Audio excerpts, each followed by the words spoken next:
Hi, it's Melanie, and I'm back here with you today after a short break. We had some family visiting, and my daughter turned 2, so we had a lot of excitement over the weekend and into the week, and I'm excited to be back. I've had a lot of thoughts going through my mind, and I have a lot of things I want to share with you. And today in this video, what I want to talk to you about is elimination diets, and more specifically, what the actual purpose of an elimination diet is. So elimination diets are one of the top tools that I use with my clients when we're first getting started and figuring out what's going into their symptoms, what's causing the things they're experiencing, and what can we do with food and nutrition to help them feel better.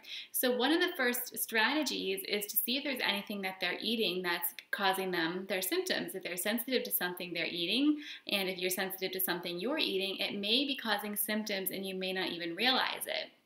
So the purpose is to identify those food triggers, and the way that we do that is by eliminating them for about 3 to 4 weeks and then re-challenging to see what you experience after you challenge the foods that you haven't had in 3 to 4 weeks.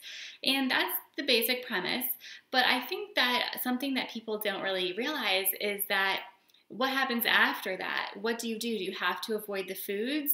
And that's the ideal thing. You should be avoiding foods that you're sensitive to if they contribute to the symptoms that you're experiencing and you don't want to experience those things. So that's kind of the obvious answer. But the other thing that I like to tell people is that what it really comes down to is having informed choice over what you eat and having that knowledge of what it's going to do to your body and being able to choose if it's worth it for you in that moment or in that experience. So just as an example, say you're sensitive to dairy and you don't really do well with it, but it's not like so terrible that you couldn't maybe tolerate the symptoms, whatever it is that it causes for you, and for some reason you're at a celebration or a function, there's something with dairy and you want to eat it, then you know, well, it gives me a headache, but it won't be too bad and I can tolerate that. So it's not just about saying, it's really black and white and we have to say, no, we can't eat that food ever, and that is definitely a potential outcome. But it's more about being able to understand what's going into your symptoms and what's causing them and what you can do to control that.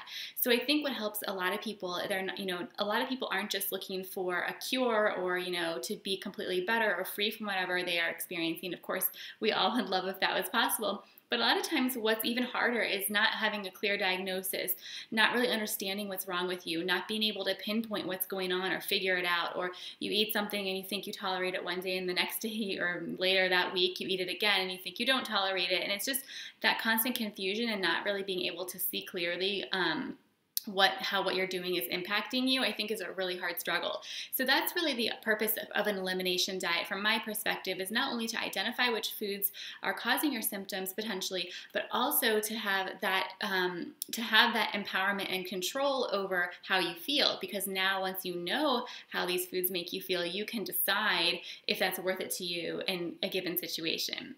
And to follow up on that, I have a lot of people say to me, but I'm not sensitive to XYZ. I understand intellectually cutting out certain foods makes sense for people who are sensitive to that, but that's not me.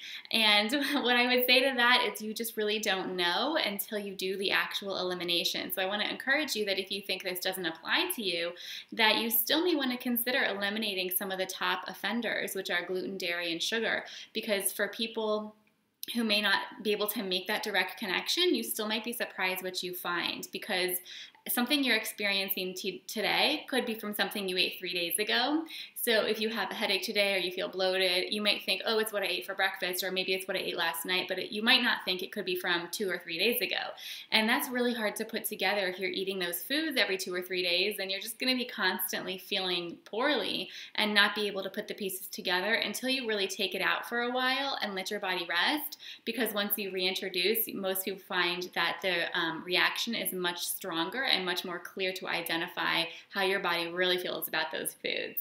So if you're interested in learning more about things that you can do to help yourself feel better with food and nutrition and lifestyle changes, I have a 15-minute recording that you can download, and there's a lot more advice in there that's action-packed in terms of what you can do around sleep and more information about food allergies. So if you're interested in learning more about how to use food to help you feel better, I'll put the link in the description of this video so you can listen to that longer recording. And if you have any questions, let me know, and I will talk to you again in the next video.